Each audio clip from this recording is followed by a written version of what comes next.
আজ আমরা দেখতে যাচ্ছি ২০২৪ সালে রিলিজ হওয়া অসাধারণ একটি সিনেমা যার নাম হলো লা পালমা। এটি মূলত একটি সার্ভাইভাল থ্রিলার সিনেমা যেখানে আমাদেরকে একটি আগ্নেয়গিরি দেখানো হয়েছে যার চারপাশে ছিল বিশাল বড় একটি সমুদ্র। তবে সেখানকার সমস্ত পানি ছিল টকবগে ফুটন্ত গরম পানি যা প্রচণ্ড তাপমাত্রায় ফুটতে থাকে। কিন্তু একদিন সেই সমুদ্রের মাঝখানে যে আগ্নেয়গিরিটি ছিল তা হঠাৎ বিস্ফোরণ হয়ে দুই টুকরো হয়ে যায়, আর সেই গরম পানি তখন সমুদ্রের মাঝে সৃষ্টি করে ফেলে ভয়ঙ্কর এক সুনামি যা তার বিশাল রূপ নিয়ে প্রবেশ করতে থাকে মানুষদের শহরে। আমরা তো এর আগে সাধারণ পানির সুনামি অনেক দেখেছি, কিন্তু কখনো কি ভেবে দেখেছেন যে পৃথিবীতে গরম পানির সুনামি হলে কি হবে, আর মানুষ এরকম পরিস্থিতিতে কিভাবেই বা তার জীবন বাঁচাবে? সেটাই জানতে হলে আমাদের আজকের সিনেমাটি শেষ পর্যন্ত দেখতে হবে। তাই দয়া করে আমাদের চ্যানেলটি সাবস্ক্রাইব করে পাশে থাকা বেল আইকনটি অল করে দিন। সিনেমা শুরু হয় একটি আইল্যান্ডকে দেখিয়ে, যে আইল্যান্ডটির নাম ছিল পালমা। তবে এই আইল্যান্ডটি পালমা নাম করার কারণ হলো এইখানে পালমা নামের একটি আগ্নেয়গিরি রয়েছে যা ছিল পৃথিবীর সব থেকে বড় আগ্নেয়গিরি। তবে এই আগ্নেয়গিরির বিশেষ কিছু সৌন্দর্যের দিক রয়েছে। এর আশেপাশের সৌন্দর্য এখানকার মানুষদেরকে মুগ্ধ করার জন্য যথেষ্ট ছিল। তাই বহু বছর ধরে এই পালমা আইল্যান্ডটি একটি পর্যটক কেন্দ্র হিসেবে পরিচিত। তাই প্রতি বছর অনেক মানুষই এই আইল্যান্ডে বেড়াতে আসে। যদি এখানে প্রায় সময় আগ্নেয়গিরির বিস্ফোরণ ও সুনামি ঘটে, কিন্তু তা আজ পর্যন্ত কোনো মানুষের ক্ষয়ক্ষতি করতে পারেনি, বরঞ্চ মানুষগুলো সেখানে এসে ভয়ঙ্কর বিষয়গুলোকে এনজয় করত। এরপর আমাদেরকে সিন পরিবর্তন করে সমুদ্রের উপরে একটি নৌকাকে দেখানো হয় যেখানে বেশ কিছু ট্যুরিস্টরা বেড়াতে এসেছে। তারা সবাই মনোযোগ দিয়ে এখানকার সৌন্দর্য উপভোগ করছিল, আর এখানে একজন মেয়ে অনেক বেশি এক্সাইটেড হয়ে যায়। সে তখন নৌকা থেকে নেমে সমুদ্রের পানিতে সাঁতার কাটতে চায়, যদিও তার সঙ্গীরা তাকে বারবার নিষেধ করছিল, কিন্তু মেয়েটি তার কথা না শুনে পানিতে ঝাঁপিয়ে পড়ে। এতে করে তার সঙ্গীরা অনেকটাই ভয় পেয়ে যায়, কারণ সে পানিতে ঝাঁপ দেওয়ার পর থেকে অনেকটা সময় ধরে তাকে আর খুঁজে পাওয়া যাচ্ছে না। কিছুক্ষণ পর নৌকায় থাকা সবাই লক্ষ্য করে দেখে সেখানে সমুদ্রে থাকা পানি থেকে ধোঁয়া উঠছে, এমনকি কিছু কিছু জায়গায় পানিগুলো ফুটতে শুরু করেছে। তখন তারা সবাই বুঝতে পারে যে তারা হয়তো আগ্নেয়গিরির অনেক কাছে চলে এসেছে, আর সমুদ্রের নিচে উত্তপ্ত লাভার কারণে পানি ফুটতে শুরু করেছে, যার ফলে তারা সবাই অনেক ভয় পেয়ে যায়। আর একটু পরে তারা সবাই সেখানে সেই মেয়েটির লাশ দেখতে পায়, যে কিনা কিছুক্ষণ আগে পানিতে নেমেছিল। এরপর তারা কোনো কিছু বুঝে ওঠার আগেই তাদের নৌকার মাঝখানের অংশটি পুরোপুরিভাবে ফেটে যায়। তখন নৌকার মধ্যে প্রচুর পরিমাণে গরম পানি প্রবেশ করতে শুরু করে, যার ফলে তারা সবাই এই গরম পানিতে ডুবে মারা যায়। এবং পরের সিনে আমাদেরকে একটি পরিবারকে দেখানো হয় যারা কিনা তাদের গরমের ছুটিতে এই পালমা আইল্যান্ডে বেড়াতে এসেছে। তাদের পরিবারে মোট 4 জন সদস্য ছিল। এরপর তারা তাদের গরমের ছুটি ভালোভাবে কাটানোর জন্য এখানকার একটি দামি হোটেলে তারা উঠেছে। এই হোটেলের একজন এমপ্লয় তাদের পরিচিত ছিল, তাই সে তাদের জন্য সব থেকে হাই কোয়ালিটি একটি রুম বুকিং করে দেয়, যার ফলে তারা সবাই খুশি হয়ে যায়। এই পরিবারের মাঝে তাদের বাবার নাম ছিল ফেব্রিক, মায়ের নাম ছিল জেনিফা, এবং তাদের 2 ভাই বোনের নাম হচ্ছে টম এবং জেরি। তারা খুবই হ্যাপি একটি পরিবার ছিল। এবং পরের সিনে আমাদেরকে দেখানো হয় জিওলজিস্ট একটি গবেষণা কেন্দ্র, যা ছিল পালমা আইল্যান্ডের নিজস্ব একটি প্রতিষ্ঠান, যাদের কাজ ছিল এখানকার সায়েন্টিস্টরা সবসময় এই আগ্নেয়গিরির পরিস্থিতির উপরে নজর রাখে। তাই আজকেও প্রতিদিনের মতো এখানকার বিজ্ঞানীরা পালমা আইল্যান্ডের দিকে একটি মনিটরের মাধ্যমে নজর রাখছিল। আর এখানে তারা সমুদ্রের মাঝে সেই নৌকাটিকেও দেখতে পায়, যেটার সব ট্যুরিস্টরা কিছুদিন আগে মারা গিয়েছিল। তবে এই ভয়ানক দুর্ঘটনাটি সবাইকে অনেক অবাক করে দিয়েছিল, কারণ যেই জায়গায় এই দুর্ঘটনাটি হয়েছে সেটা আগ্নেয়গিরি থেকে অনেক দূরে অবস্থিত, আর সেখানে আজ পর্যন্ত কোনোদিন এইরকম ঘটনা ঘটেনি। তাই নিশ্চয়ই সমুদ্রের নিচে এমন কিছু হচ্ছে যেটা সম্পর্কে তারা এখন বর্তমানে আন্দাজ করতে পারছে না। এরপর এখানে মেরি নামের একজন মেয়েকে দেখানো হয়। তার দায়িত্ব ছিল আগ্নেয়গিরির সমস্ত বিষয়বস্তুর উপরে নজর রাখা। সে যখন এখানে আগ্নেয়গিরির ডাটা চেক করার জন্য আসে, তখন কম্পিউটারে কোনো সিগন্যালই পাওয়া যাচ্ছিল না, কিন্তু তাদের প্রত্যেকটা মুহূর্ত আগ্নেয়গিরির দিকে নজর রাখাটা জরুরি ছিল, তা না হলে যে কোনো সময় বড় কোনো দুর্ঘটনা ঘটতে পারে। তাই মেরি এই বিষয়টি ভালোভাবে চেক করার জন্য সে তার এক সঙ্গীকে নিয়ে দ্রুত আগ্নেয়গিরির দিকে রওনা হয়, আর তার সঙ্গীর নাম ছিল হাম্বা। এরপর তারা কিছু সময়ের মাঝে আগ্নেয়গিরির খুব কাছাকাছি চলে আসে। এরপর তারা দ্রুত তাদের জিনিসপত্র সাথে করে নিয়ে গাড়িটিকে রাস্তায় রেখে তারা ধীরে ধীরে আগ্নেয়গিরির কাছাকাছি যেতে থাকে। এরপর তারা প্রথমে সেখানে যে ট্রান্সমিটারটি সেট করে রেখেছিল সেটাকে তারা তখন পরীক্ষা করতে থাকে। তবে ট্রান্সমিটারে কোনো ধরনের সমস্যা পাওয়া যায় না, যার ফলে তারা বেশ অবাক হয়ে যায়। কারণ হলো ট্রান্সমিটারে সমস্যা না থাকলে সিগন্যাল তো কম্পিউটারে যাওয়া উচিত ছিল। এরপর তারা আরো পরীক্ষা নিরীক্ষা চালানোর জন্য ভিতরের দিকে যেতে থাকে। এরপর তারা আগ্নেয়গিরির কাছাকাছি এসে দেখতে পায় যে আগ্নেয়গিরিটির নিচ থেকে কিছু জায়গায় ফাটল ধরেছে, আর এই ফাটল দিয়ে পানি পড়ছে, যা কোনো ভালো ব্যাপার ছিল না। এরপর মেরি ছোট্ট একটি বোতলের মাঝে পানির কিছু স্যাম্পল নিয়ে নেয়, যাতে করে এই পানি পরীক্ষা করে তারা কিছু বুঝতে পারে। এরপর তারা আরেকটু ভিতরে গিয়ে দেখতে পায় সেখানে মাটির উপরে প্রচুর পরিমাণে বাদুড় মরে পড়ে আছে। তবে এমনটা সচরাচর কোনোদিন হয় না, যার ফলে হাম্বা তার একটি ডিভাইসের মাধ্যমে এখানকার সব কিছু চেক করতে থাকে। এরপর সে যখন এখানকার বাতাস পরীক্ষা করে তখন সে জানতে পারে এখানকার বাতাসের মাঝে প্রচুর পরিমাণে কার্বন ডাই অক্সাইড রয়েছে, এমনকি সালফেরীয় গ্যাসের মাত্রা এখানে অনেক বেশি ছিল। আর এই দুই গ্যাস একসাথে মিলিত হওয়ার ফলেই এই প্রাণীগুলোর মৃত্যু হয়েছে, যার ফলে তারা দুজনে বুঝতে পারে আগ্নেয়গিরির মাঝে কোনো একটা কিছুর পরিবর্তন ঘটছে। এরপর তারা আরেকটু সামনে গিয়ে দেখতে পায় অন্য একটি ট্রান্সমিটার সম্পূর্ণভাবে নষ্ট হয়ে গিয়েছে, আর এটাই মূলত ছিল মনিটরে সিগন্যাল না পাওয়ার মূল কারণ। এরপর তারা আশেপাশে সবকিছু চেক করার পর উপরের দিকে তাকায়। তখন তারা দেখতে পায় উপরের অংশে বিশাল এক ফাটল তৈরি হয়েছে, আর সেখানকার কোনো অংশ ভেঙে হয়তো ট্রান্সমিটারের উপর পড়েছে। তবে আগ্নেয়গিরির উপরের অংশের এই ফাটলটি তাদেরকে অনেক দুশ্চিন্তার মাঝে ফেলে দিয়েছিল, তাই তারা তখন দ্রুত সেখান থেকে চলে আসে। আর সেখানে তাদের জন্য অপেক্ষা করছিল তাদের বস, যার নাম ছিল আলবার্ট। এরপর তারা দুইজন সমস্ত ঘটনা আলবার্টকে খুলে বলে। এরপর তারা সবাই জিওলজিস্ট গবেষণা কেন্দ্রে চলে আসে এবং তারা এই বিষয় নিয়ে আলোচনা করতে থাকে। এরপর মেরি ও হাম্বা আলবার্টকে সবকিছু দেখায় এবং আলবার্টকে বোঝানোর চেষ্টা করে এইসব হয়তো বড় কোনো বিপদের লক্ষণ হতে পারে। তখন তারা আরো বলে যত তাড়াতাড়ি সম্ভব সবাইকে সতর্ক করে দেওয়া উচিত, এমনকি পুরো দ্বীপটিকে ফাঁকা করে দেওয়া উচিত, তা না হলে মানুষের জীবনে হয়তো অনেক বড় বিপদ চলে আসতে পারে। তখন আলবার্ট তাদের দুইজনকে বলে এইটুকু তথ্য দিয়ে মানুষকে সতর্ক করা যাবে না, তাদের আরো অনেক স্ট্রং এভিডেন্সের প্রয়োজন, তাই এখন কোনোভাবেই এই বিষয়গুলো বাইরে জানানো যাবে না।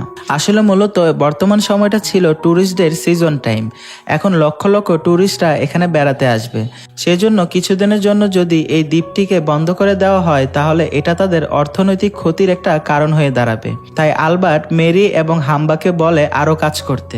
তবে আলবার্টের এই পদক্ষেপ মেরির কাছে একদমই পছন্দ হয় না, কারণ তার কাছে মনে হচ্ছিল আলবার্ট হয়তো মানুষের জীবনের পরোয়াই করছে না।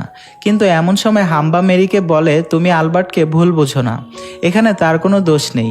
আসলে আজ থেকে প্রায় 3 বছর আগে এমন কিছু এভিডেন্স আমরা এর আগেও পেয়েছিলাম এবং ভেবেছিলাম অনেক বড় দুর্ঘটনা হতে যাচ্ছে, যার কারণে আলবার্ট প্রেস কনফারেন্সের মাধ্যমে সকল মানুষদেরকে সতর্ক করে দিয়েছিল এবং তার কথা মতো এই দ্বীপটিকে প্রায় অনেকদিন বন্ধ করে রাখা হয়েছিল। কিন্তু কয়েক মাস পার হয়ে যাওয়ার পরও দ্বীপের মাঝে কোনো কিছুই ঘটেনি, সবকিছু একদম স্বাভাবিক ছিল। তবে এতদিন এই দ্বীপটি বন্ধ থাকার ফলে দেশের অর্থনৈতিক ক্ষয়ক্ষতির পরিমাণ অনেক বেশি বেড়ে যায়, যার সমস্ত দায়ভার এসে পড়ে আলবার্টের উপরে। এমনকি সরকারের পক্ষ থেকে তাকে নোটিশ দেওয়া হয়, সেখানে বলা হয় যতদিন না পর্যন্ত দুর্যোগ সম্পর্কে কোনো শক্ত এভিডেন্স না পাবে ততদিন পর্যন্ত যেন ট্যুরিস্টদের মাঝে কোনো আতঙ্ক না ছড়ায়।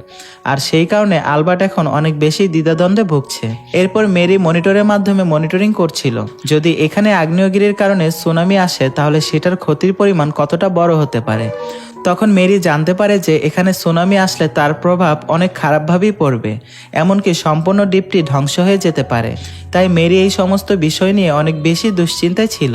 এরপর যখন সে বাড়িতে ফিরে আসে তখন সে দেখতে পায় তার ভাই এলি একটি প্রজেক্ট নিয়ে কাজ করছিল। তখন তার ভাই মেরিকে বলে সে তার ড্রাইভিং এর নেক্সট প্রজেক্ট কমপ্লিট করে ফেলেছে। আসলে ড্রাইভিং করা ছিল তার ভাইয়ের শখের একটি কাজ। সে মূলত সমুদ্রের তলদেশে গিয়ে বিভিন্ন জিনিসের উপর গবেষণা করতে পছন্দ করে। এরপর এলি তার বোন মেরিকে বেশ কয়েকটি ছবি দেখায়, সেখানে দেখা যায় অনেকগুলি কচ্ছপ সমুদ্রের নিচে পালমা দ্বীপের কাছাকাছি যাচ্ছে, যেটা অদ্ভুত একটি ব্যাপার ছিল, কারণ কচ্ছপেরা সবসময় একা একা ট্রাভেল করে, তাই একসাথে এতগুলো কচ্ছপ ট্রাভেল করাটা মোটেও স্বাভাবিক বিষয় ছিল না। যেহেতু মেরি একজন বিজ্ঞানী ছিল তাই সে এলিকে বলে সে খুব তাড়াতাড়ি এই সব বিষয় নিয়ে রিসার্চ করে দেখবে। এবং পরের দিনে আমাদেরকে ফেব্রিক ও তার পরিবারকে দেখানো হয়, যারা কিনা একসাথে লাঞ্চ করার জন্য বসেছিল। তো এরপর তারা সবাই একসাথে বসে খাবার অর্ডার করছিল। তখন জেরি দেখতে পায় তাদের সামনের টেবিলে বসে একটি মেয়ে তাকে দেখে হাসছিল। জেরির কাছে মেয়েটিকে অনেক হাসি খুশি মনে হয়, তাই লাঞ্চ শেষে জেরি তখন মেয়েটির সাথে বন্ধুত্ব করতে যায়। তখন জেরি জানতে পারে এই মেয়েটির নাম হচ্ছে চায়না। এরপর জেরি ও চায়না এখানে বসে অনেক গল্প করে এবং অল্প সময়ের মাঝে তারা দুজন খুব ভালো বন্ধু হয়ে যায়।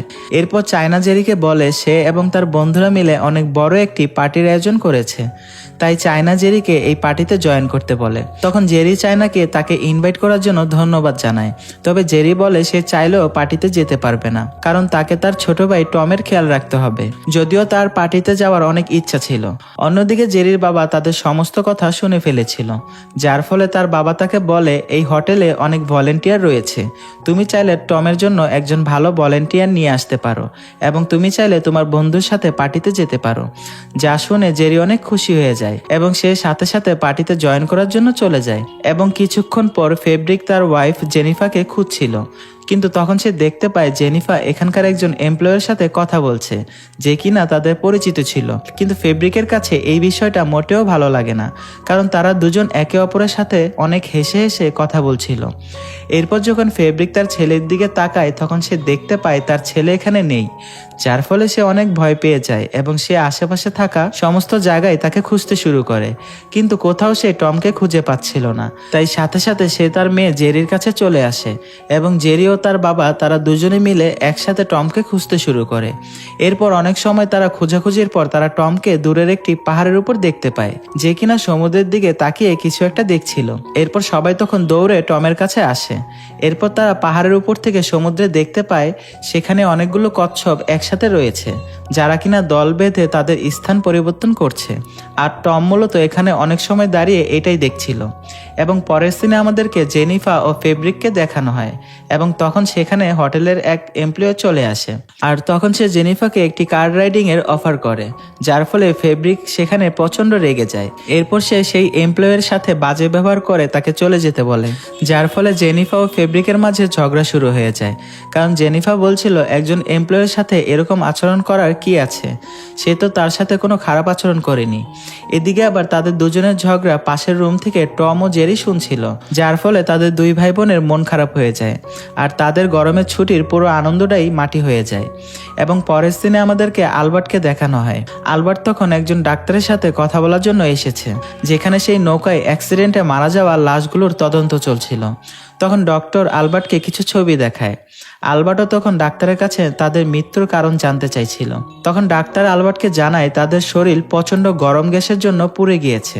এই লাশের মাঝে তারা প্রচন্ড পরিমাণে কার্বন ডাই অক্সাইড ও সালফার অক্সাইড পেয়েছে, কিন্তু সচরাচর পানির মাঝে এই ধরনের গ্যাস থাকে না।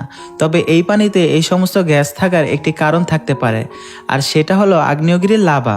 হতে পারে আগ্নেয়গিরির লাভা তলদেশ দিয়ে সমুদ্রের ভিতরে চলে আসছে, যার ফলে সেখানকার পানি ফুটন্ত হয়ে যাচ্ছে, আর এতে করে আগ্নেয়গিরি বিস্ফোরণের আশঙ্কা অনেকটাই বেড়ে যাবে। তাই ডক্টর এখানে আলবার্টকে সতর্ক হতে বলে এবং যত তাড়াতাড়ি সম্ভব ব্যবস্থা নিতে বলে। তখন আলবার্ট এখানে এমন একটি ভাব করছিল যেন কিছুই হয়নি। তখন আলবার্ট বলে সেই ট্যুরিস্টরা আগ্নেয়গিরির অনেক কাছে চলে গিয়েছিল, তাই তাদের সাথে এই ধরনের দুর্ঘটনা ঘটেছে, এর বাইরে আর কিছুই নয়। এবং এই কথাগুলো বলে আলবার্ট সেখান থেকে দ্রুত বের হয়ে যায়। এবং পরের সিনে আমাদেরকে মেরি ও হাম্বাকে দেখানো হয়, যেখানে তারা দুজন একসাথে তাদের গবেষণা চালিয়ে যাচ্ছিল। তারা এখানে তাদের সেই স্যাম্পলের রেজাল্ট দেখছিল। তখন সেই পানির স্যাম্পলের মাঝে দেখা যায় এই পানিতে মিনারেল একদম কম রয়েছে, অর্থাৎ সমুদ্রের তলদেশ থেকে আগ্নেয়গিরির নিচ পর্যন্ত পানি আসতে অনেক সময় লেগেছে। এর মানে হচ্ছে ফাটলটি হয়তো অনেক চিকন। এরপর তারা দুজন মিলে সেই আগ্নেয়গিরির সবকিছু চেক করে দেখছিল যে ফাটলটি আসলে কোন জায়গাতে রয়েছে। তবে হাম্বার কাছে এই ফাটলটি অনেক পরিচিত লাগছিল, তাই হাম্বা তখন মেরিকে জানায় আজ থেকে প্রায় বহু বছর আগে 1949 সালে এই আগ্নেয়গিরিতে এমনই একটি ফাটল তৈরি হয়েছিল, আর সেই সময় এই আগ্নেয়গিরির মাঝে একটি বিস্ফোরণ ঘটেছিল। কিন্তু সেই সময় এইখানে তখন মানুষজন ছিল না, যার ফলে তখন বড়সড় কোনো ক্ষয়ক্ষতি হয়নি। তাহলে বোঝা যায় বর্তমানে এই ফাটলটি বিস্ফোরণের একটি লক্ষণ। এরপর তারা দুজন মিলে ডিসাইড করে এই ফাটলটি তারা দেখতে যাবে। এতে করে হয়তো পরিস্থিতি কিছুটা আন্দাজ করা যাবে, যার কারণে এরা দুজন মিলে সেই আগ্নেয়গিরি দেখতে যায়। আর প্রায় বেশ কয়েক ঘন্টা হাঁটার পর তারা সেই ফাটলটির কাছে গিয়ে পৌঁছায়। এবং সামনে থেকে তারা ফাটলটি দেখতে পেয়ে অনেক ভয় পেয়ে যায়, কারণ ফাটলটি অনেক বড় ছিল আর এটার দৈর্ঘ্য ছিল পুরো আগ্নেয়গিরি জুড়ে। অর্থাৎ এই আগ্নেয়গিরিটি যে কোনো সময় দুই ভাগ হয়ে সমুদ্রের বুকে আছড়ে পড়তে পারে, যেটা হয়তো ভয়ঙ্কর গরম পানির সুনামি তৈরি করতে পারে। তখন তারা এখানে একটি স্ট্রং এভিডেন্স পাওয়ার জন্য একটি ডিভাইসের মাধ্যমে ফাটলের দৈর্ঘ্য মেপে দেখছিল। অন্যদিকে ফেব্রিক যখন হোটেলের মাঝে বসেছিল তখন সেখানে একটি ছোট্ট ভূমিকম্প সে অনুভব করতে পারে। অন্যদিকে মেরি ও হাম্বা যখন সেই আগ্নেয়গিরির উপরে ছিল তখন জুলি ও আলবার্ট সবকিছুর উপরে নজর রাখছিল। তবে এমন সময় আলবার্ট মনিটরে একটি বিপদ সংকেত দেখতে পায়, যেখানে আগ্নেয়গিরির তলদেশে অনেক বড় একটি সমস্যা দেখা যাচ্ছে। আসলে মূলত আগ্নেয়গিরির তলদেশে অনেক শক্তিশালী একটা প্রেসার তৈরি হয়ে গিয়েছিল, যার ফলে আগ্নেয়গিরির তলদেশের লাভা উপরের দিকে উঠে আসে, যার ফলে যে কোনো মুহূর্তে বড় ধরনের ভূমিকম্প শুরু হবে। যা জানতে পারে আলবার্ট মেরি ও হাঙ্কের জন্য চিন্তায় পড়ে যায়।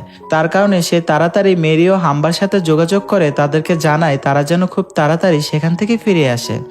যার কারণে মেরি ও হাম্বা দ্রুত তাদের জিনিসপত্র গুছিয়ে নেয়, কিন্তু ততক্ষণে সেই ফাটল দিয়ে বিষাক্ত গ্যাস বের হতে থাকে, যার ফলে তারা তাদের জীবন বাঁচানোর জন্য খুব দ্রুত সেখান থেকে দৌড়াতে থাকে। কিন্তু বিষাক্ত গ্যাসের গতি এতটাই দ্রুত ছিল যে অল্প সময়ের মধ্যে পুরো আগ্নেয়গিরির চারপাশে ছড়িয়ে পড়েছিল।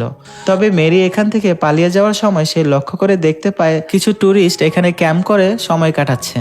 মেরি তখন চিৎকার করে তাদের সবাইকে এখান থেকে পালাতে বলছিল, কিন্তু তারপর সে তাদের দিকে দৌড়ে গিয়ে তাদেরকে শিখায় কিভাবে গ্যাস থেকে বাঁচার জন্য একটি কাপড় ভিজিয়ে তাদের নাক মুখ চেপে ধরতে হবে। তখন সবাই এখানে মেরির দেখানো মতো পদ্ধতি অবলম্বন করে সবাই একসাথে এখান থেকে দৌড়াতে শুরু করে, কিন্তু কিছুক্ষণের মধ্যেই তাদের চারপাশটা ধোঁয়া দিয়ে অন্ধকার হয়ে যায়। কেউ এখানে পরিষ্কারভাবে কিছুই দেখতে পারছিল না, যার ফলে একটা সময় মেরি সবার কাছ থেকে আলাদা হয়ে যায়। তারপর সে যখন একা একা সামনের দিকে এগিয়ে যাচ্ছিল তখন সে হঠাৎ করে পিছলা খেয়ে পড়ে যায়, আর সে অনেক উঁচু জায়গা থেকে একটি খাদের মাঝে পড়ে যাওয়ার ফলে সে সেখানেই অজ্ঞান হয়ে যায়। এবং পরের সিনে আমাদেরকে দেখানো হয় মেরি একটি হসপিটালের ভিতরে রয়েছে, আর ঠিক এমন সময় তার কাছে আলবার্ট চলে আসে। মেরি তখন আলবার্টের কাছে জানতে চায় হাম্বার কথা। আলবার্ট তখন মেরিকে জানায় হাম্বা বিষাক্ত গ্যাসের কারণে অজ্ঞান হয়ে গিয়েছিল, আর এখন সে কোমাতে রয়েছে, তার অবস্থা খুব একটা ভালো নয়। আর তোমাদের সাথে সেই আগ্নেয়গিরির কাছে যেই ট্যুরিস্টরা ছিল তারা সেই গ্যাসের প্রভাবে সেখানেই মারা গিয়েছে। এসব কথা জানতে পেরে মেরি অনেক কষ্ট পায়, আর সে আলবার্টকে বলে পালমা আইল্যান্ড সম্পর্কে এই তথ্যগুলো অফিসিয়ালি ভাবে সবাইকে জানিয়ে দেওয়ার জন্য, কারণ এখন তো শুধুমাত্র কিছু মানুষের জীবন গিয়েছে, আর যদি কোনোভাবে এই আগ্নেয়গিরিটি বিস্ফোরণ ঘটে তাহলে এই দ্বীপে থাকা কোনো মানুষই বাঁচতে পারবে না। তখন আলবার্ট সে মেরিকে বলে সে গতবার এই বিষয় নিয়ে সবাইকে জানিয়েছিল, তখন এখানে ট্যুরিস্টরা আসা বন্ধ করে দেয়, কিন্তু পরবর্তীতে কোনো বিপর্যয় না ঘটায় তার উপরে অনেক চাপ এসেছিল, এমনকি তার কোম্পানিকে সবাই ফেক বলছিল। আর এবার যদি তাদের এই ওয়ার্নিং কোনোভাবে মিথ্যে হয়ে যায় তাহলে পরবর্তীতে কোনো মানুষই আমাদের কথা বিশ্বাস করবে না। তাছাড়া আগ্নেয়গিরিতে এমন ছোটখাটো দুর্ঘটনা প্রায় ঘটে থাকে, তাই বলে তারা অফিসিয়ালি ওয়ার্নিং কিভাবে দিবে যে বড় কোনো বিপর্যয় আসতে যাচ্ছে? এটা করার জন্য তাদের আরো বড় এভিডেন্সের প্রয়োজন। তখন মেরি আলবার্টকে জানায় সে ছোটবেলায় একটি সুনামির কারণে তার বাবা মাকে দুজনকেই হারিয়েছে, তাই সে ভালো করেই জানে এর প্রভাব কতটা ভয়ঙ্কর হতে পারে। এরপর মেরি সাথে সাথে তার ভাই এলিকে ফোন করে এবং তাকে যত তাড়াতাড়ি সম্ভব পালমা আইল্যান্ড থেকে চলে যেতে বলে। এবং পরের সিনে আমাদেরকে জেরিকে দেখানো হয়। জেরি এখানে চায়নার সাথে গল্প করছিল, আর চায়না এখানে জেরির সাথে তার বয়ফ্রেন্ডকে পরিচয় করিয়ে দেয়। অন্যদিকে ফেব্রিক তার ওয়াইফ জেনিফার রাগ কমানোর চেষ্টা করছিল, তাই সে জেনিফাকে এখানকার আগ্নেয়গিরিতে ঘুরতে নিয়ে যেতে চাইছিল। ঠিক তখন এখানে থাকা একজন লোক তাদেরকে জানায় যে গতকালকেই আগ্নেয়গিরিতে যাওয়ার সমস্ত রাস্তাকে বন্ধ করে দেওয়া হয়েছে, কারণ এই আগ্নেয়গিরিতে বেশ কয়েকজন ট্যুরিস্ট মারা গিয়েছে। সেই সাথে এই লোকটি তাদেরকে কিছুদিন আগে হওয়া সেই নৌকা অ্যাক্সিডেন্ট সম্পর্কেও বলে, যেখানে তারা গরম পানিতে ডুবে মারা গিয়েছে। এরপর ফেব্রিক ও জেনিফা যখন হোটেলে ফিরে আসে তখন সামান্য একটি বিষয় নিয়ে তাদের সাথে আবারও ঝগড়া শুরু হয়ে যায়, আর তারা দুজনকে এখানে নানা রকমের কথা শোনায়। এদিকে অন্য রুম থেকে তাদের ছেলেমেয়েরা এই ঝগড়া শুনছিল, আর ঝগড়ার এক পর্যায়ে ফেব্রিক জেনিফাকে বলে আমার জীবনের সব থেকে বড় ভুল ছিল তোমাকে আর তোমার মেয়েকে মেনে নেওয়া। এখানে আমরা জানতে পারি জেরি আসলে ফেব্রিকের সৎ মেয়ে। ফেব্রিকের এই কথায় জেনিফা অনেক কষ্ট পায়, আর সে বাথরুমে গিয়ে প্রচণ্ড কান্না করতে থাকে। এদিকে জেরি তার বাবার কথায় কষ্ট পেয়ে হোটেল থেকে বেরিয়ে পড়ে, আর সে তার আঙ্কেলকে ফোন করে জানায় সে আর কোনোভাবেই এখানে থাকতে চায় না, কারণ সে তার পরিবারের সাথে আর একটা দিনও কাটাতে চায় না। তাই যত তাড়াতাড়ি সম্ভব সে বাড়িতে ফিরতে চায়। তাই সে তার আঙ্কেলকে তার জন্য কিছু টাকা পাঠাতে বলে, যাতে করে সে প্লেনের টিকিট কেটে বাড়ি ফিরতে পারে। কিন্তু তার আঙ্কেল তাকে বোঝানোর অনেক চেষ্টা করে যে সে তাকে বলে, তুমি এখনো অনেক ছোট, তাই এত দূর তোমার একা একা আসা ঠিক হবে না। সে বলে, তুমি তোমার পরিবারকে ভুল বোঝো না, তুমি তাদের সাথেই আসো। পরিবারে মাঝে মাঝে এরকম ছোটখাটো অনেক বিষয় হয়ে থাকে, তাই বলে এভাবে পরিবারকে ছেড়ে আসা ঠিক নয়। এরপর জেরি রাগ করে ফোন কেটে দেয়। তার আঙ্কেল তাকে বারবার ফোন করলেও সে ফোন রিসিভ করে না, তাই সে তার বোন জেনিফাকে ফোন করে। কিন্তু এদিকে জেনিফা নিজের মনকে শান্ত করার জন্য ইয়োগা করছিল, তাই সে ফোন রিসিভ করছিল না। অন্যদিকে জেরি তার সেভিংসের টাকা দিয়ে বিমানের টিকিট কেটে ফেলে, আর সে তাদের শহর ফ্রান্সের উদ্দেশ্যে রওনা দিয়ে দেয়। ঠিক এই সময় তাকে তার বান্ধবী চায়না একটি মেসেজ করে, এবং পরের সিনে আমাদেরকে মেরি ও আলবার্টকে দেখানো হয়। তারা দুইজন এখন অফিসিয়ালভাবে এই বিপদের অ্যানাউন্সমেন্ট করতে চাইছিল, তাই এখন এই ব্যাপারে কথা বলার জন্য সেখানকার মেয়রের কাছে যায়। কিন্তু মেয়র তখন তাদেরকে বলে, এটা এমনও তো হতে পারে এটা আগের বারের মতো কোনো ভুল সতর্ক সংকেত। কিন্তু এখানে আলবার্ট ও মেরি তাকে বিষয়গুলো বোঝাতে সক্ষম হয়, যার ফলে মেয়র তাদের সাথে সরকারের একটি ইমার্জেন্সি মিটিংয়ের ব্যবস্থা করে দেয়। এরপর মেয়রের সাথে কথা শেষ করে মেরি তার ভাই এলির কাছে আসে, আর মেরি তার ভাইকে বলে সেজন্য খুব তাড়াতাড়ি বাড়িতে ফিরে যায়। মেরি তাকে জানায় যে কোনো সময় তার বিপদ হতে পারে, কিন্তু এলি তার কোনো কথাই শোনে না। সে বলে ড্রাইভিংয়ের জন্য তার নেক্সট প্রজেক্ট একদম রেডি, তাই সে বলে সে যদি এখন সবকিছু ছেড়ে চলে যায় তাহলে তার সমস্ত পরিকল্পনা নষ্ট হয়ে যাবে। এই কথা বলে এলি সেখান থেকে চলে যায়, এবং পরের সিনে আমাদেরকে জিওলজিস্ট গবেষণা কেন্দ্র দেখানো হয়, যেখানে আলবার্ট ও তার সঙ্গীরা লক্ষ্য করে দেখে আগ্নেয়গিরির আশেপাশে এখন ছাই দেখা যাচ্ছে, যেটা আগ্নেয়গিরি বিস্ফোরণের আরেকটি লক্ষণ। কারণ আগ্নেয়গিরি বিস্ফোরণের আগে 3টি লক্ষণ দেখা যায়। প্রথমটি হলো বিষাক্ত গ্যাস, দ্বিতীয়টি হলো আগ্নেয়গিরির ছাই, এবং সর্বশেষ হচ্ছে লাভা। আর এর মধ্যে 2টি লক্ষণ অলরেডি দেখা গিয়েছে, তাই এটাই এখন তাদের জন্য সবথেকে বড় এভিডেন্স। এদিকে মেরি সেই আগ্নেয়গিরির ফাটল নিয়ে রিসার্চ করছিল। সেখানে দেখা যায় সেই ফাটলের দূরত্ব আরও অনেক বেড়ে গিয়েছে। এখন এখানকার সমস্ত জিনিসের উপরে সতর্ক সংকেত চলছিল। মনিটরের প্রত্যেকটি জায়গাতে ওয়ার্নিং অ্যালার্ম দেখা যাচ্ছিল, যার ফলে আলবার্ট এবার বিপর্যয় সম্পর্কে পুরোপুরিভাবে নিশ্চিত হয়ে যায়। তাই আলবার্ট সবাইকে অর্ডার করে দেয় যেন পালমা আইল্যান্ডে থাকা সমস্ত মানুষদের কাছে এই খবরটি পৌঁছে যায়। বিশেষ করে এখন থেকে যেন এয়ারপোর্ট থেকে কোনো মানুষকে পালমা আইল্যান্ডে আসতে দেওয়া না হয়, বরং আইল্যান্ডে যারা রয়েছে তাদেরকে যেন দ্রুত ফিরিয়ে নেওয়ার ব্যবস্থা করা হয়। তাই জিওলজিস্ট টিম দ্রুত তাদের কাজে লেগে পড়ে।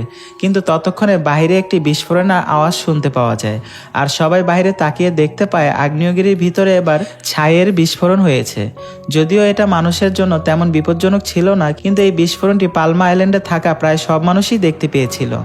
অন্যদিকে জেরি যে প্লেনটিতে উঠেছিল সেই প্লেনটি অলরেডি টেক অফ করে ফেলেছিল, তাই ওয়ার্নিং পাওয়ার পরও তারা কিছুই করতে পারে না। যখন প্লেনটি আগ্নেয়গিরির সামনে পৌঁছে যায় তখন সেখানকার তাপের কারণে প্লেনটিতে আগুন লেগে যায়, যার ফলে প্লেনটির সাথে ক্র্যাশ ল্যান্ডিং হয়ে যায়। আর শহর থেকে প্লেনটির পরিস্থিতি দেখে অনেকেই ভয় পেয়ে যায়। অন্যদিকে জেনিফা তখন তার ভাই জেমসের ফোন ধরে। সে জানায় জেরি রাগ করে হোটেল থেকে বেরিয়ে গিয়েছে, আর সে পালমা এয়ারপোর্টের পরের ফ্লাইটে উঠতে চেয়েছিল। জেনিফা এতে করে অনেক ভয় পেয়ে যায়, আর সে দ্রুত তার মেয়ে জেরিকে খুঁজতে বের হয়। সে তার হাজব্যান্ড ফেব্রিককেও এই বিষয়টা জানায়, কিন্তু তারা সবাই ভাবছিল নিশ্চয়ই জেরির সেই ফ্লাইটটি ক্যান্সেল হয়ে গিয়েছে। কিন্তু এমন সময় তারা জানতে পারে আসলে সেই প্লেনটি কিছুক্ষণ আগে ক্র্যাশ ল্যান্ডিং করেছে, এবং অল্প সময়ের মাঝে এই প্লেনটির খবর ভাইরাল হয়ে যায়। এদিকে ফেব্রিক তার পরিবারকে নিয়ে সেই হসপিটালে চলে আসে, যেখানে সেই প্লেনের যাত্রীদেরকে রেস্কিউ করে আনা হয়েছে। ফেব্রিক ও জেনিফা হসপিটালের সমস্ত জায়গায় জেরিকে খুঁজছিল। তারা পুরো হসপিটাল একদম তন্ন তন্ন করে খুঁজে ফেলে, কিন্তু কোথাও জেরি ছিল না, কিন্তু কোথাও জেরিকে খুঁজে পায় না, যার ফলে জেনিফা একদম পাগলের মতো হয়ে যায়। এমনকি সে হসপিটালে নার্সদের সাথে চিৎকার চেঁচামেচি করতে থাকে। সে বারবার বলতে থাকে তার মেয়েকে এনে দিতে, তবে ফেব্রিক তাকে কোনো মতে টেনে সেখান থেকে নিয়ে আসে। অন্যদিকে আলবার্ট সরকারের সেই জরুরি মিটিংয়ে জয়েন করে, আর তারা পরিকল্পনা করতে থাকে যে তারা কিভাবে সবাইকে বাঁচাবে। প্রায় অনেক সময় যাবৎ তারা কথাবার্তা বলে তারা তাদের মিটিং শেষ করে, এবং পরের সিনে আলবার্ট তার পুরো টিমকে বলে তারা যেন দ্রুত এখান থেকে তাদের সব জিনিসপত্র গুছিয়ে চলে যায়। সে নিজে এখানে থেকে সমস্ত পরিস্থিতি মনিটরিং করতে চায়, কিন্তু মেরি তাকে বারবার বলে সেও যেন তাদের সাথে এখান থেকে চলে যায়। তবে আলবার্ট কিছুতেই তার কথা শুনতে চায় না। সে তাকে বলে যেহেতু বিপদ সংকেত দিতে তার যেহেতু দেরি হয়েছে, তাই সে এখন সবকিছু ফেলে দিয়ে কখনোই চলে যাবে না। সে তার জীবন দিয়ে হলেও চেষ্টা করবে সবাইকে বাঁচানোর। এই কারণে সে সেখানে থাকতে চায়। মেরি তখন তাকে শেষবারের মতো জড়িয়ে ধরে বিদায় জানায়।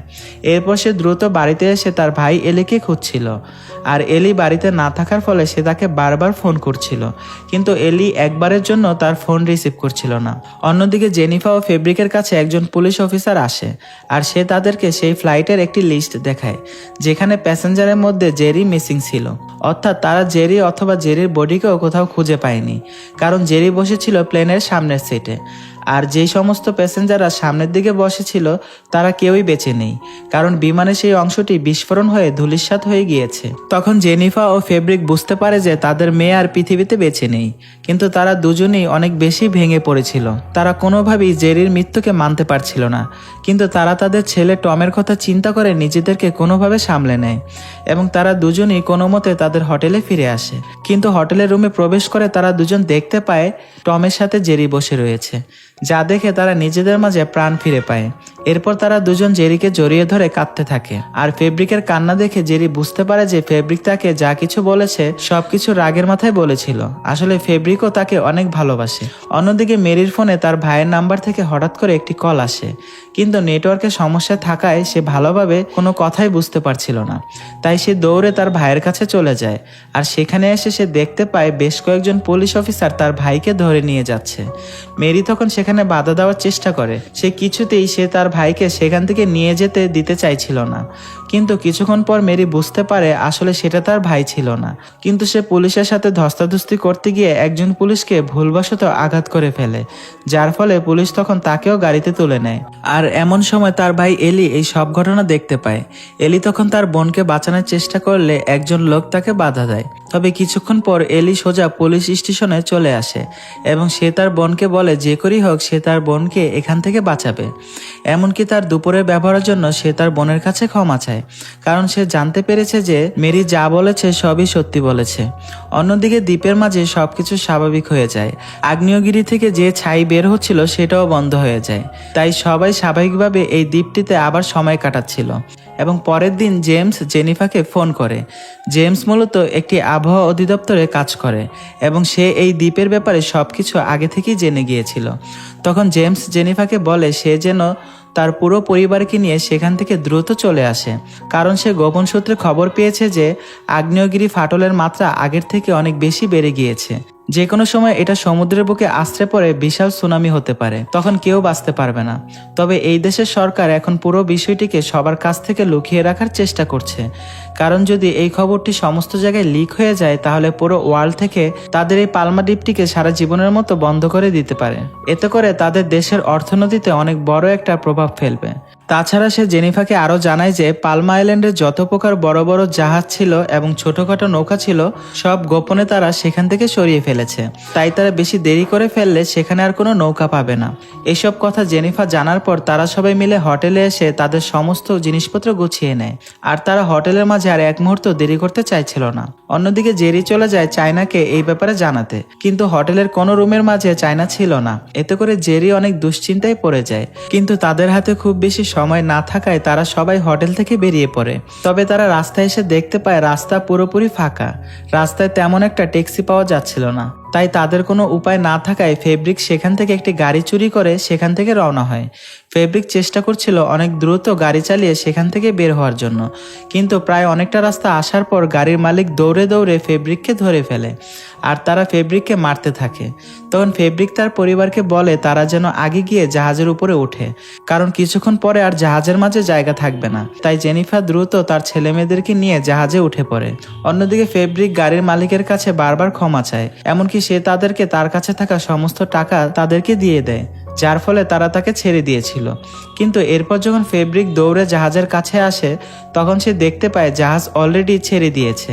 এতে করে ফেব্রিকের পরিবার তার জন্য অনেক দুশ্চিন্তায় পড়ে যায়। এরপর কিছুক্ষণ পর জেরি চায়নাকে ফোন করে এবং সে চায়নাকে বলে যত তাড়াতাড়ি সম্ভব সে যেন এই আইল্যান্ড ছেড়ে চলে যায়। কিন্তু জেরি চায়নাকে সবকিছু খুলে বলার আগেই নেটওয়ার্কের কারণে ফোনের লাইন কেটে যায়। এবং পরের সিনে আমাদেরকে আলবার্টকে দেখানো হয়। আলবার্ট সেখানে বসে আগ্নেয়গিরির প্রত্যেকটা মুহূর্ত পর্যবেক্ষণ করছিল। হঠাৎ সেখানে মনিটরে সিগন্যাল চলে যায়। তখন আলবার্ট বুঝতে পারে পরিস্থিতি নিয়ন্ত্রণের বাইরে চলে গিয়েছে। আলবার্ট তখন সরকারের কাছে দ্রুত ফোন করে এবং তাদেরকে বলে তারা আর কত সময় নেবে সবাইকে এই বিষয়টা জানানোর জন্য। মিটিংয়ে তারা বলেছিল কিছুদিনের ভিতরে তারা দ্বীপের সবাইকে জানিয়ে দেবে, আর কিছুক্ষণ পরে হাতে একদমই সময় থাকবে না। তাই দ্রুত সব নিউজগুলোতে যেন টেলিকাস্ট করে দেওয়া হয়, সবাইকে যেন জানিয়ে দেওয়া হয় বিশাল এক সুনামি আসতে যাচ্ছে। এবং পরের দিনে দেখা যায় পালমা আইল্যান্ডে যে লোকাল সেন্টারগুলো রয়েছে সেখানে সতর্কতামূলক সাইরেন বাজিয়ে দেওয়া হয়। আর যখন দ্বীপের সবাই এই সাইরেন শুনতে পায় তখন তারা সবাই বাঁচার জন্য মরিয়া হয়ে ওঠে। পরের সিনে আমাদেরকে হাম্বাকে দেখানো হয়, যেখানে সে এতদিন কোমায় ছিল। মূলত সাইরেনের আওয়াজ শুনতে পেয়ে তার জ্ঞান ফিরে পায়, কিন্তু সে হসপিটালের বাইরে এসে পরিস্থিতি দেখতে পায় যা দেখে সে নিজের চোখে বিশ্বাস করতে পারছিল না, কারণ মানুষ নিজেদের জীবন বাঁচানোর জন্য এখান থেকে চলে যাচ্ছিল। এবং পরের সিনে আমাদেরকে ফেব্রিককে দেখানো হয়, সে বিভিন্ন জায়গায় গিয়ে জাহাজ বা নৌকায় ওঠার চেষ্টা করছিল, কিন্তু সমস্ত নৌকা এর আগেই ছেড়ে এখান থেকে চলে গেছে, এমনকি সব বন্দরগুলো বন্ধ হয়ে গিয়েছে। এরপর সেখানে একজন লোক এই পরিস্থিতি দেখে সেখানকার একজন লোকাল মানুষ তার ছোট্ট একটি নৌকাতে তাকে জায়গা দিতে চায়। ফেব্রিক এতে তাকে অনেক কৃতজ্ঞতা জানায়। এরপর যখন ফেব্রিক সেই নৌকার উপর উঠে গিয়ে বসে তখন সে দেখতে পায় একজন মহিলা বাচ্চা নিয়ে দাঁড়িয়ে আছে, কিন্তু নৌকাতে জায়গা পাচ্ছে না। এতে করে ফেব্রিকের অনেক মায়া লেগে যায়, তাই সে নিজের জায়গা ছেড়ে দিয়ে সেই মহিলাটিকে জায়গা করে দেয়। পরের দিনে আমাদেরকে আগ্নেয়গিরির পরিস্থিতি দেখানো হয়, যার অবস্থা আগে থেকে অনেক বেশি ভয়ঙ্কর হয়ে উঠেছে। এমনকি এখন আগ্নেয়গিরির ভিতর থেকে লাভা বেরোচ্ছে, যা জানতে পেরে দ্বীপের সমস্ত মানুষ অনেক ভয় পেয়ে যায়। এবং পরের সিনে আমাদেরকে হাম্বাকে দেখানো হয়। হাম্বা পুরোপুরি সুস্থ হওয়ার পর আলবার্টের সাথে দেখা করতে এসেছে। তখন আলবার্ট হাম্বার কাছে জানতে চায় সে কেন এমন পরিস্থিতির মাঝে এখানে এসেছে, সে এখনো পালিয়ে যায়নি কেন। তখন হাম্বা তাকে বলে তারা এতদিন একসাথে কাজ করেছে, তারা এতদিন বন্ধুর মতো চলে এসেছে, তাহলে কিভাবে সে বন্ধুকে ছেড়ে এখান থেকে চলে যাবে। এজন্য সে সিদ্ধান্ত নিয়েছে সে এখন থেকে তার সাথেই থাকবে, জীবনের শেষ সময়টা তার সাথে মজা করতে করতে কাটাবে। তাছাড়া এমনিতেই সে আর বেশি দিন বাঁচবে না, আবার আমাদের পরিবারেরও তেমন কেউ বেঁচে ছিল না। এই কথা শুনে আলবার্ট তখন হাসে, আর তখন তারা দুজন তাদের মৃত্যুকে মেনে নেয়। তাই তারা তাদের জীবনের শেষ একটি ট্রিপে যাওয়ার সিদ্ধান্ত নেয়।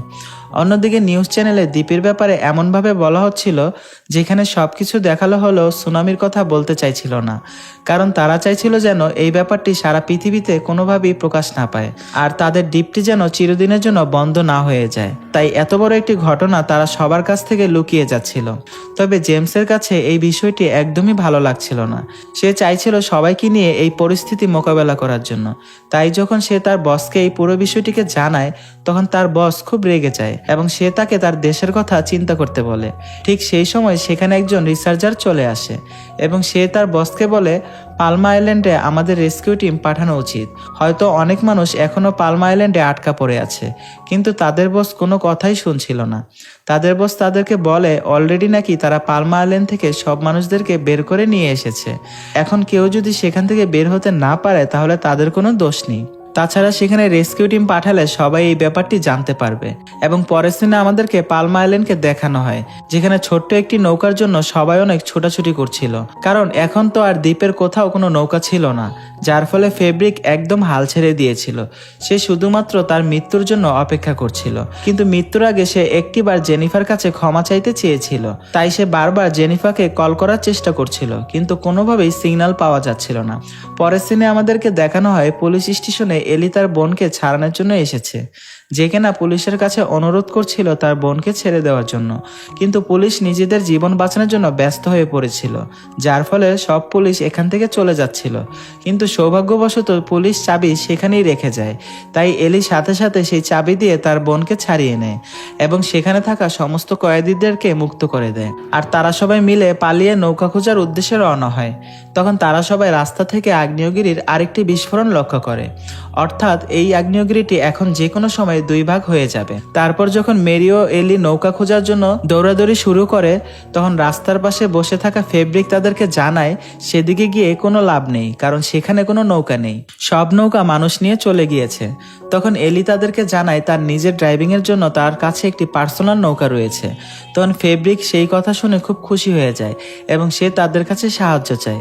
এরপর তারা 3 জন দৌড়ে সেই নৌকার কাছে চলে যায়। তারপর তারা যখন 3 জন নৌকা নিয়ে রওনা করবে, তখন সেখানে একজন গ্যাংস্টার চলে আসে, যাদেরকে এলি জেল থেকে মুক্ত করে দিয়েছিল। আর সে তাদের দিকে বন্দুক তাক করে তাদের নৌকাটি নিয়ে যেতে চেয়েছিল, কিন্তু ফেব্রিক তাকে জানায় তুমি চাইলে আমাদের সাথে আসতে পারো। তবে সেই গ্যাংস্টার তার পুরো টিম নিয়ে সেখান থেকে চলে যেতে চাইছিল, তাই সে তাদের সাথে নৌকা শেয়ার করতে চাইছিল না, যার ফলে বাধ্য হয়ে এলি তার উপরে আক্রমণ করে বসে, যার ফলে একটা সময় ধস্তাধস্তি করতে গিয়ে সেই লোকটি গুলি করে এলিকে মেরে ফেলে। তখন এলি তার বোন মেরির কোলে মারা যায়, যার ফলে মেরি অনেক কষ্ট পায়। এদিকে ফেব্রিক সাহস করে সেই লোকটির উপরে হামলা করে বসে, আর যখন লোকটি ফেব্রিককে মেরে ফেলতে চেয়েছিল, তখন ফেব্রিক লোকটিকে পাথর দিয়ে আঘাত করে এবং তাকে পানিতে চুবিয়ে মেরে ফেলে। অন্যদিকে মেরি কিছুতেই তার ভাইকে ছেড়ে এখান থেকে যেতে চাইছিল না, কিন্তু ফেব্রিক কোনোভাবে তাকে বুঝিয়ে নৌকার উপরে নিয়ে আসে, আর সে মেরিকে শান্ত হতে বলে। আর এমন সময় গ্যাংস্টারের বাকি সদস্যরা সেখানে চলে আসে। ফেব্রিক তাদেরকে বন্দুক দেখিয়ে তাদেরকে দূরে ঠেলে দেয়, আর তারা নৌকা স্টার্ট করে সেখান থেকে দ্রুত চলে যায়। পরের দিনে আমাদেরকে হাম্বা ও আলবার্টকে দেখানো হয়। তারা স্পেশাল একটি স্যুট পরে আগ্নেয়গিরির সামনে চলে এসেছে, আর এটাই ছিল তাদের লাইফের শেষ ট্রিপ, যেখানে তারা দুঃসাহসিকভাবে আগ্নেয়গিরির সামনে দাঁড়িয়ে এটার বিস্ফোরণ দেখবে। তারা এই মুহূর্তটাকে এনজয় করার জন্য তাদের সাথে একটি মদের বোতল নিয়ে এসেছে।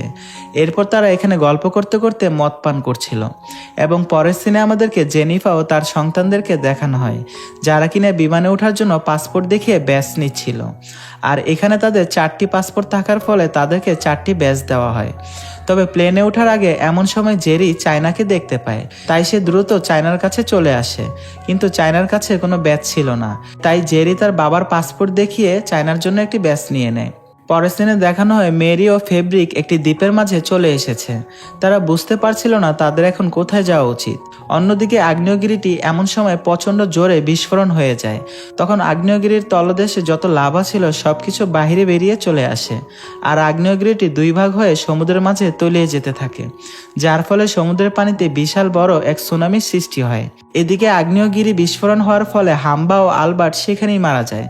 অন্যদিকে বিস্ফোরণটি এতটাই জোরে হয়েছিল যে পালমা আইল্যান্ডটি সম্পূর্ণভাবে কেঁপে ওঠে, এমনকি জেনিফাদের এয়ারপোর্টটিও কেঁপে ওঠে। জেনিফা এতে করে অনেক ভয় পেয়ে যায়, কারণ জেরি চায়নাকে আনতে গিয়ে এখনো ফিরে আসেনি, তাই প্লেন ছাড়ার আগে সে তার ছেলেকে নিয়ে নিচে নেমে যায়। কিন্তু অন্যদিকে দেখা যায় জেরি চায়নাকে নিয়ে প্লেনের মাঝে উঠে পড়েছে। অন্যদিকে জেমসের অফিসে একটি প্রেস কনফারেন্সের আয়োজন করা হয়েছিল, আর জেমস এখানে এসব অন্যায় সহ্য করতে না পেরে চিৎকার করে মিডিয়ার সামনে পালমা আইল্যান্ডের সকল সত্য কথা জানিয়ে দেয় এবং যত দ্রুত সম্ভব সেখানে রেস্কিউ টিম পাঠাতে বলে। পরের সিনে আমাদেরকে ফেব্রিককে দেখানো হয়। সেখানে জেমসের একটি মেসেজ ফেব্রিকের ফোনে আসে এবং সেখানে বলা হয় একটি লোকেশনের কথা, যেখানে সুনামির কোনো প্রভাব পড়বে না। আর সিগন্যাল ফিরে আসার কারণে মেসেজটি এইমাত্র তার ফোনে এসেছে। তাই ফেব্রিক তখন মেরিকে নিয়ে নৌকায় করে সেই জায়গায় যাওয়ার উদ্দেশ্যে রওনা হয়, কিন্তু অন্যদিকে সুনামির আকার বিশাল রূপ ধারণ করেছে, যা খুব দ্রুত গতিতে ফেব্রিকদের কাছেই আসছিল। অন্যদিকে এয়ারপোর্টে বিমানে যারা ছিল তারা সবাই বিমানের জানলা দিয়ে সুনামিটি দেখতে পারছিল। জেরি তখন দ্রুত তার মাকে ফোন করে জানতে চায় তারা কোথায় চলে গিয়েছে। সে তো অলরেডি চায়নাকে নিয়ে বিমানে উঠে পড়েছে। এরপর জেরি তার মাকে সেই সুনামির খবরটি দেয় আর তাকে দ্রুত একটি সুরক্ষিত জায়গায় চলে যেতে বলে, যেটা তার আঙ্কেল তার ফোনেও পাঠিয়েছিল। জেরি তখন দ্রুত সেই লোকেশনটি তার মায়ের ফোনেও পাঠিয়ে দেয়, আর টম এখানে ছোট্ট একটি ম্যাপের মাধ্যমে জায়গাটিকে চিহ্নিত করে ফেলে। এরপর সেখানে এয়ারপোর্টে যে শেষ কর্মী ছিল জেনিফা তখন তার ছেলেকে নিয়ে তার সাথে সেই সুরক্ষিত জায়গায় যাওয়ার জন্য বেরিয়ে পড়ে, আর সেই লোকটির কাছে একটি গাড়িও ছিল, তাই তারা সেই গাড়িতে করে লোকেশনের দিকে যেতে থাকে। তবে গাড়ির ভিতর থেকে তারা সমুদ্রের সুনামির পরিস্থিতি দেখতে পাচ্ছিল, যেটা বিশাল আকৃতি নিয়ে তাদের শহরের দিকে ধেয়ে আসছে। জেনেভা তখন তার ছেলেকে শান্ত রাখার জন্য নিচের দিকে তাকিয়ে থাকতে বলে। অন্যদিকে মেরি ও ফেব্রিক তাদের নৌকাটিকে কন্ট্রোল করতে পারছিল না, কারণ সুনামির ঢেউ তাদের অনেক কাছে চলে এসেছে। তবে তারা কোনো মতে তাদের নৌকাটিকে একপাশে নিয়ে আসে এবং দুই পাশ থেকে আসা দুটি সুনামি একসাথে বাড়ি খেয়ে সমুদ্রের মাঝে একটি বিশাল স্রোতের সৃষ্টি করে।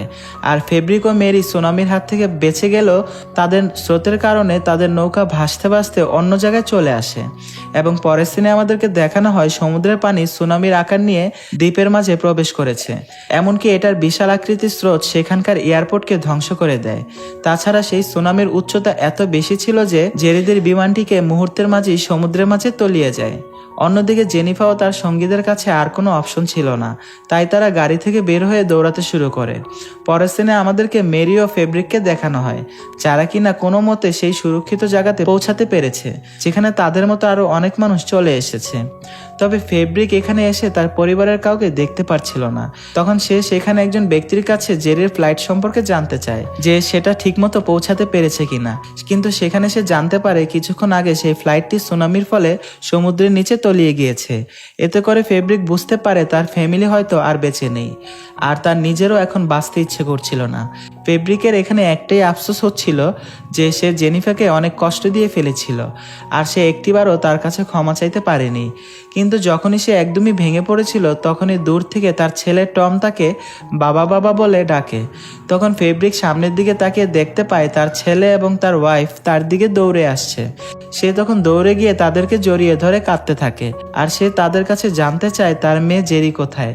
পরের দিনে আমাদেরকে জেরিকে দেখানো হয়, যে কিনা প্লেনের ভিতরে তার জ্ঞান ফিরে পায়, আর সে বুঝতে পারে সে এখনো বেঁচে রয়েছে, কারণ তাদের প্লেনটি একটি শুকনো জায়গাতে পড়েছিল। এরপর জেরি চায়নাকে নিয়ে ফেব্রিকদের পরিবারের কাছে চলে আসে। তখন তার পরিবার তাকে পেয়ে অনেক খুশি হয়ে যায়। তাদের ভেঙে যাওয়া পরিবারটি যেন নতুন করে আবার জোড়া লেগেছে। এবং পরের নিউজ চ্যানেলে দেখা যায় পালমা আইল্যান্ডের এই বিপর্যয়ের কথা পুরো দুনিয়াতে ভাইরাল হয়ে গিয়েছে, যার ফলে পালমা আইল্যান্ডটিকে সারা জীবনের জন্য নিষিদ্ধ ঘোষণা করে দেওয়া হয়েছে। অন্যদিকে জেমস তার পরিবারের খবর পাওয়ার জন্য অপেক্ষা করছিল। সে বারবার নিউজ চেক করছিল, কিন্তু এমন সময় তার অফিসের একজন স্টাফ এসে তাকে জানায় তার পরিবার এখনো বেঁচে রয়েছে। জেমস এতে করে যেন তার মাঝে তার প্রাণ ফিরে পায়। পরের সিনে দেখা যায় একটি রেস্কিউ টিমের হেলিকপ্টার সেখানে চলে আসে, যেখানে ফেব্রিক ও তার পুরো পরিবার সহ সবাই রয়েছে, আর তারা প্রত্যেকটা মানুষকে সেখান থেকে উদ্ধার করে তাদের শহরে ফিরিয়ে নিয়ে আসে। এই ঘটনার পর প্রায় বেশ কয়েকদিন সময় পার হয়ে যায়, যেখানে আমাদেরকে মেরিকে দেখানো হয়। মেরি তখন তার রিসার্চের কাজ ছেড়ে দিয়েছিল। সে এখন তার ভাই এলি তার ড্রাইভিং এ যে প্রজেক্টগুলো রেখে গিয়েছিল, এখন মেরি সেই প্রজেক্টগুলোই কমপ্লিট করছিল। সে তার ভাইয়ের স্বপ্নকে এখন নিজের স্বপ্ন করে নিয়েছে। আর এখানেই সিনেমাটি শেষ হয়ে যায়। বন্ধুরা, অনেক কষ্ট করে আপনাদের জন্য ভিডিও তৈরি করি, তাই দয়া করে আমাদের চ্যানেলটি সাবস্ক্রাইব করে পাশে থাকা বেল আইকনটি অল করে দিন।